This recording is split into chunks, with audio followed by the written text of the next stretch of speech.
Back in March, I made a video surrounding a prison that I made. I thought it was pretty good, especially considering the fact that it was the first prison I'd professionally made, but it was flawed.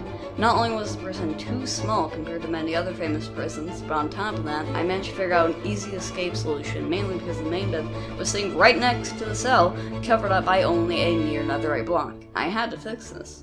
But as I pondered how I was going to do it, an idea flowed to my mind, and on May 12th, 2021, at around 8:10 p.m. at night, the cube began its construction.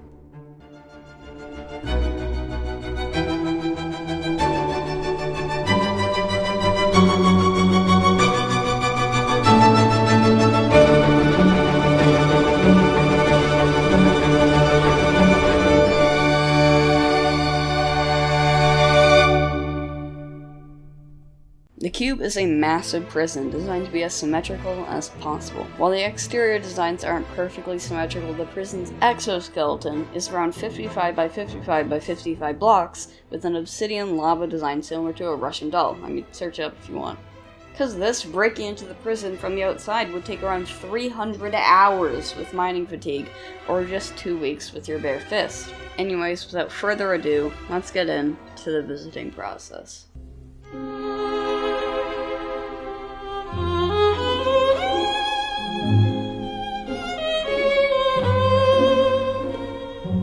To start off, the visitor will need to tell the guard that they have arrived. Once they have done so, they are going to need to approach the cube and enter through the bubble column.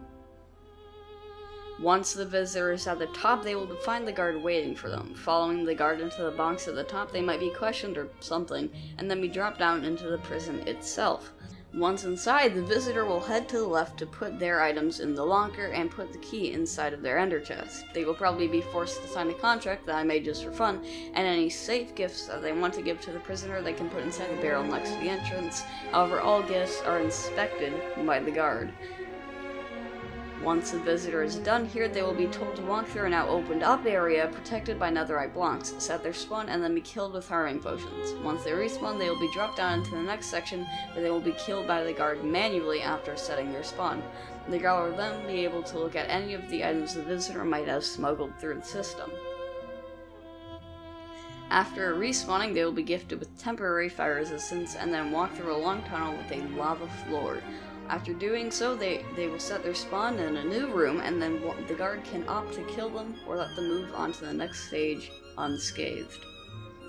Once a visitor has set their spawn, they will be allowed to walk over to a giant chasm filled with lava with a bridge at one end, which the guard will be able to set into motion via a button in the guard's room. After they have crossed the chasm, the guard will unlock a 9-block thick netherite barrier, and the visitor will be allowed to enter the cell.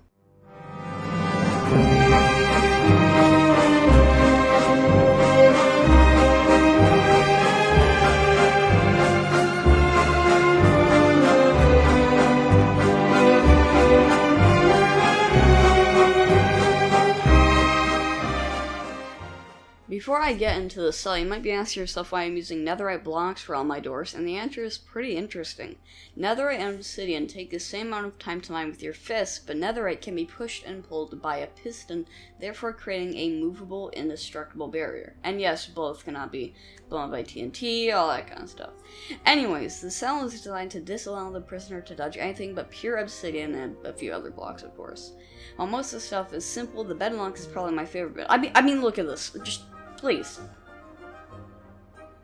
Anyways, the bed lock prevents a prisoner from accessing the bed easily, and it will take them 150 hours or just under a week to break through and access the bed, even a little bit.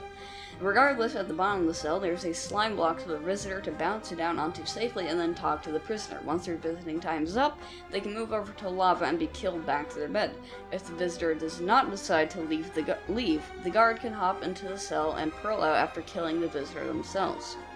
Once the visitor is back, they are allowed a quick trip through the guard's chamber before purling back into the entrance room.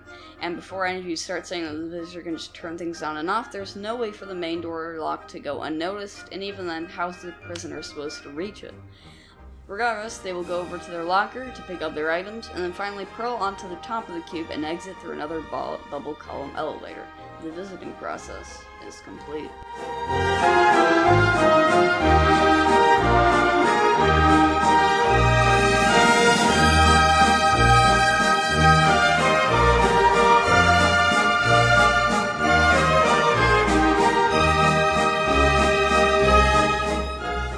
prison is equipped with a few different safety measures. First of all, there are a total of 33 elder guardians in the prison waiting to give everyone mining fatigue, which is the main reason the prison is supposedly inescapable.